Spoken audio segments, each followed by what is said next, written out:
उन्होंने कहा कि उनका दिमाग में पक्का है तो 10 लाख लोगों को रोजगार देने वाले हैं, उसकी स्कीम पक्की है। पहले कैबिनेट में 10 लाख तमंचे खरीदने का ऑर्डर दिया जाएगा और बिहार में फिर एक बार रोजगार कौन सा मिलेगा? किडनैपिंग का रोजगार, लूटमार का रोजगार। जिस प्रकार का बिहार 15 साल लालू जी के राज में हमने देखा, क्या मेरी माताएं बहनें रास्ते पर जा सकती थी? क्या हमारी कन्याएं रास्ते पर शाम के समय निकल सकती थी? क्या किसी को नई गाड़ी खरीदने का अधिकार था?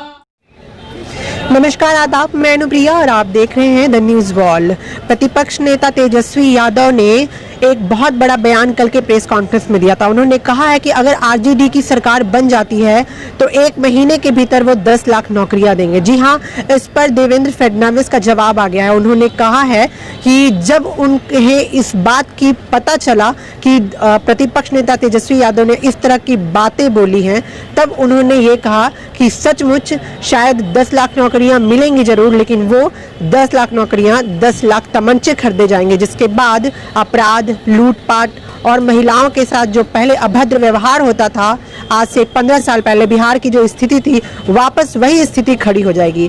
देवेंद्र फडणवीस ने लगातार प्रतिपक्ष नेता तेजस्वी यादव को उनकी बातों का खंडन करते हुए और भी बहुत सारी बातों को बताया है। साथ ही साथ युवा राष्ट्रीय अध्यक्ष तेजस्वी सूर्या जी थे आज हमारे साथ। उन्होंने एक बहुत बड़ी बात बोली है। उन्होंने प्रतिपक्ष नेता तेजस्वी यादव का नाम नहीं लिया है, लेकिन उन्होंने इशारों में ये बात बोली है कि जिन लोगों ने पूरी जिंदगी ईमानदारी की कमाई ना की हो, उनको बेरोजगारी का मतलब क्या पता।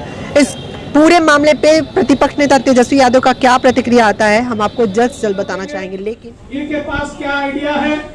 तो मैंने कुछ लोगों से बातचीत की तो एक ने मुझे बहुत सुंदर तरीके से बताया। उन्होंने कहा कि उनका दिमाग में पक्का है तो 10 लाख लोगों को रोजगार देने वाले हैं, उसकी स्कीम पक्की है। पहले कैबिनेट में 10 लाख तमंचे खरीदने का ऑर्डर दिया जाएगा और बिहार में फिर एक बार रोजगार कौन सा मिलेगा? किडनैपिंग का रोजगार, लूटमार का रोजगार। जिस प्रकार का बिहार 15 साल लालू जी के राज में हमने देखा, क्या मेरी माताएं बहनें रास्ते पर जा सकती थी? क्या हमारी कन्याएं रास्ते पर शाम के समय निकल सकती थी? क्या किसी को नई गाड़ी खरीदने का अधिकार था? क्या किसी को अपने खुद के लिए कोई चीज करने का अधिकार था? एक ऐसा बिहार था जिसमें किडनैपिंग भी रोजगार था।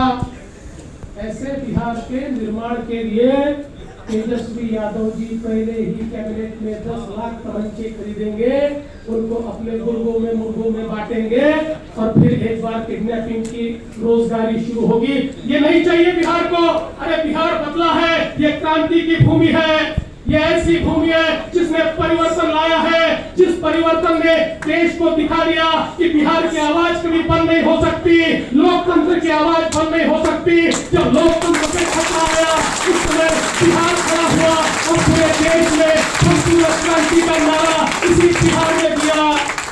उस बिहार को लालू जी की सरकार। दोस्तों, अब वो बिहार लालू जी वाला बिहार नहीं, अब ये मोदी जी वाला, नीतीश जी वाला, सुशील जी वाला एक नया बिहार जो यहाँ के तरुणाई के सपनों को पूरा करेगा, यहाँ के तरुणाई को रोजगार देगा, यहाँ के तरुणाई के सपनों को पूरा करते हुए देश के विकास में भागीदारी बिहार लेगा। इस प्रकार के बिहार का निर्माण हम कर रहे हैं।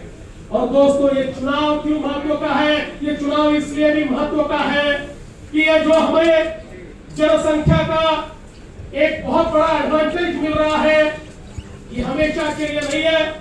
अगर दुनिया का इतिहास हम देखें तो दुनिया के इतिहास में जब जिस राष्ट्र को इस प्रकार से जनसंख्या का एडवांटेज मिला, तब उसकी तरक्की हुई। हमने देखा कि 18वीं शताब्दी में, 19वीं शताब्दी में, 20वीं शताब्दी में अगर देखें तो 20वीं शताब्दी के शुरुआत में यूरोप को एडवांटेज था तो यूरोप ने प्रगति की, उसके बाद अमेरिका ने प्रगति की, उसके बाद कोरिया जापान ने प्रगति की, उसके बाद चीन ने प्रगति की। अब प्रगति भारत की होने वाली है। हमारे हाथ में अगले 15 साल बहुत महत्वपूर्ण है। अगले 15 सालों में हमें ये तरक्की करनी है।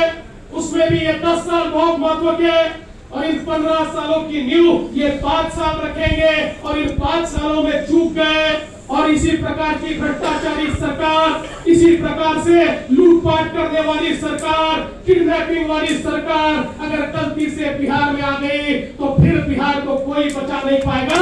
इन 15 सालों में ये 5 साल बहुत महत्वपूर्ण है, लेकिन ये 5 साल फिर एक बार अगर बिहार आदरणीय मोदी जी के हाथों में जाता है और मोदी जी के साथ में कदम से कदम मिलाकर चलने वाली सरकार, आदरणीय नीतीश जी की, सुशील जी की सरकार, एनडीए की सरकार अगर बिहार में आती है तो इन 5 सालों में आने वाले 15 सालों की ऐसी नींव रखेंगे कि 15 साल बाद कोई कह नहीं पाएगा कि बिहार का एक ही ग्राम पिछड़ा है, बिहार का एक ही व्यक्ति पिछड़ा है, बिहार में कोई भी बेरोजगार बसता है।